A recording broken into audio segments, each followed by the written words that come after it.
sommes ravis de vous accueillir aujourd'hui avec ce beau projet qui s'opérationnalise. Je souhaite particulièrement remercier nos partenaires et qui ont permis, par leur soutien, notamment financier, l'ouverture de cette maison, donc la Banque Populaire Casden et le Crédit Agricole. Donc nous remercions vivement pour tout ça. La qualité de vie au travail a démarré il y a plus d'1 an avec le financement que nous avons obtenu par la Fondation des Hôpitaux de Paris. De nombreux avantages pour la QVCT, ce sont des métiers difficiles pour nos professionnels. Ils sont véritablement des accompagnants, donc voilà, des métiers qui demandent de l'investissement, de la mobilisation. Et il nous paraissait important pour nous, la direction et les RH plus particulièrement, de pouvoir prendre soin de ceux qui prennent soin.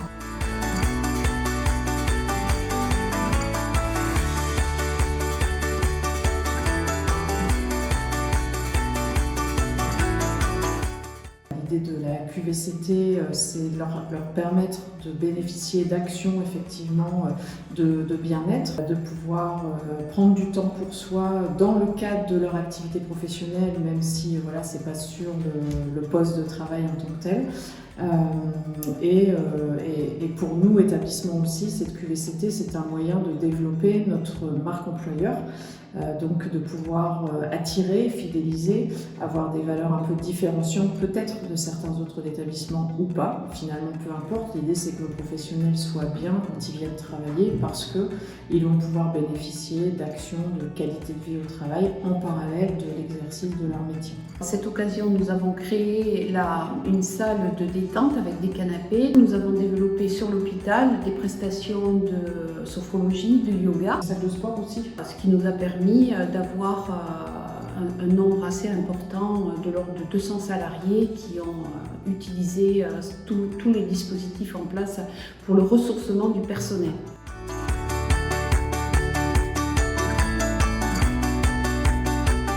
Cette maison des hospitaliers va regrouper les activités préexistantes. L'idée est d'avoir un seul lieu unique où effectivement les professionnels peuvent se retrouver pour pratiquer ces activités, pour échanger, pour pouvoir se retrouver autour de moments conviviaux. Cette maison, elle a une localisation importante parce qu'elle n'est pas dans l'établissement mais juste à côté, ce qui permet de s'extraire de son poste de travail symboliquement et aussi de pouvoir partager et d'être ancré sur le territoire du Bergeracois. L'idée aussi qui est sous-jacente pour nos professionnels, c'est de pouvoir leur permettre de concilier la vie professionnelle, la vie personnelle, d'être sur leur lieu de travail tout en pouvant s'en extraire pour bénéficier des actions de bien-être et puis d'étayer encore toutes les actions qu'on pourra leur proposer demain dans le cadre de la création de cette maison. Et dans cet étayage, il y aura aussi des activités de massage et il y aura des activités d'hypnose, puisque dans nos salariés, nous avons beaucoup de compétences. Nous avons eu l'aide de l'Agence régionale de santé, aide à la parentalité des métiers en tension.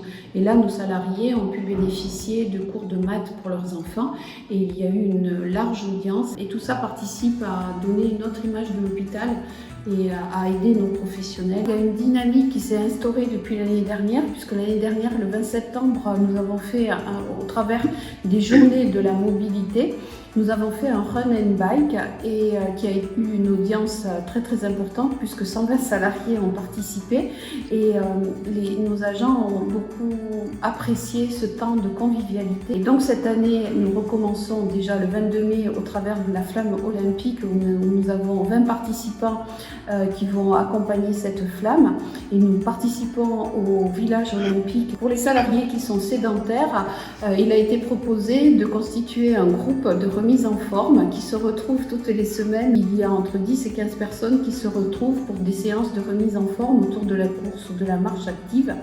Et c'est vrai que ça participe à l'étayage et au soutien des agents qui ont souvent une surcharge émotionnelle importante dans nos services. Et c'est vraiment bien ce qui est en train de se vivre aujourd'hui à l'hôpital de Bergerac.